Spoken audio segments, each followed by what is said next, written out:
সামনে যান।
আচ্ছা শোনো, বসার পরে আমি তো এখানে মামা শোনো,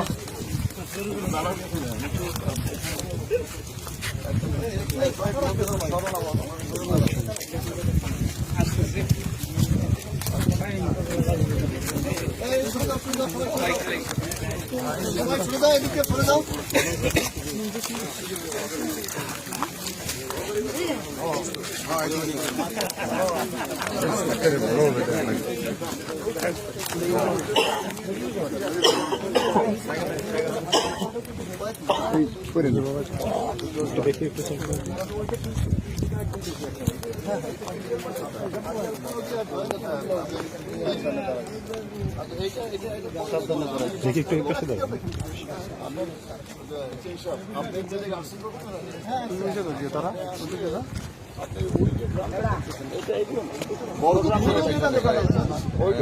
আমাদের ধরুন এখন থেকে ওই সময় ওই দিক দিয়ে মূলত এই যে রাস্তাটা, এই রাস্তার বাউন্ডারি ছিল মূল নাজিরপুর ইউনিয়ন, পুরো নাজিরপুর ইউনিয়নের মূল ভূখণ্ড কিন্তু নদীর মধ্যে। এখান থেকে প্রায় 2 মাইল দূরে দেখতেছেন, এটা মূলত একটা এক্সটেনশন পার্ট। এটা হয়েছে তাও 2-3বার কিন্তু নদীতে শিফট হয়েছে। যারা এখানে আছে এখানে ধরেন যে এই যে নদীটা কিন্তু ওই যে মাথাটা ওইখান থেকে ওদিকে গেছে যেন সৈপুরের নদী। আর ওই কোনা থেকে যেটা আপনারা এলজেডি ব্রিজ যেটা করছে নাজিরপুরের পশ্চিম দিকটা, ওইটা হলো ওই রাস্তা থেকে।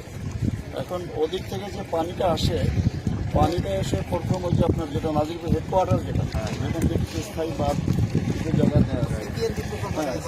ওইখানে একটা জায়গা আছে, কিছু জায়গা বাকি আছে, ওইটা নদী আছে যেটা দিয়ে আপনারা যাওয়ার সময় যাবেন ওই পাশে, ওইটা আরিয়াল খা তো জয়েন্ট।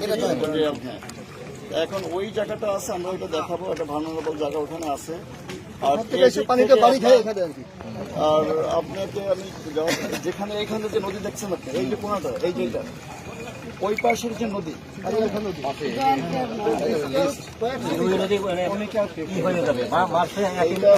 কত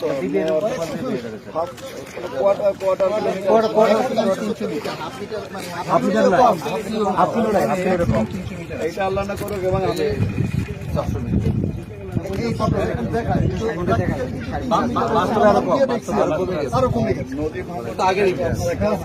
আমি আমার প্র্যাকটিক্যাল অভিজ্ঞতা বলি, ওই যেখানে মাথাটা দেখায় না, ওইখানে ছিল আমার বাড়ি। এই যেটা যদি ভাঙ্গন যেটা বলে নদী ভাঙ্গন, এটা কিন্তু ম্যাটার অফ 3 days 4 days, এর মধ্যে যদি ভাঙ্গন থাকলে সব শেষ হয়ে যায়। তার মানে আল্লাহ না করুক যদি এই নদী কোনোবার ওই নদী কানেকশন পায়, তাহলে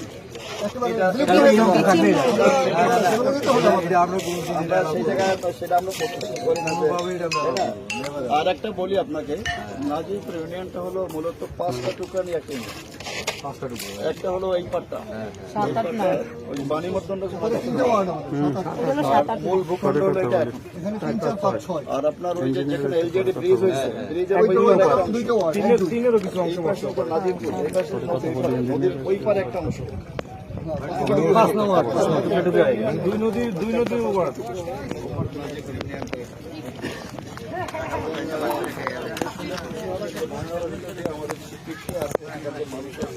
ভালো অর্জন আছে।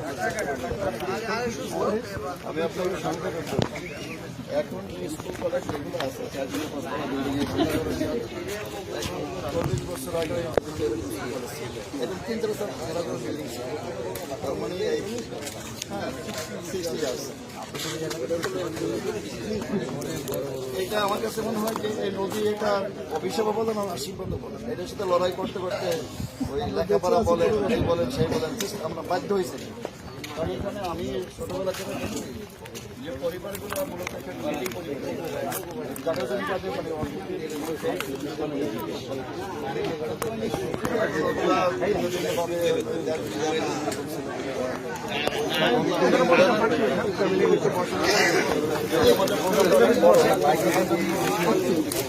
মাইগ্রেশন করতে বেশিরভাগ যেটা হয়েছে নদী ধরনের এখানে ভাঙলে পারে সে হয়তো একটু আগাই যা চেষ্টা করতাম।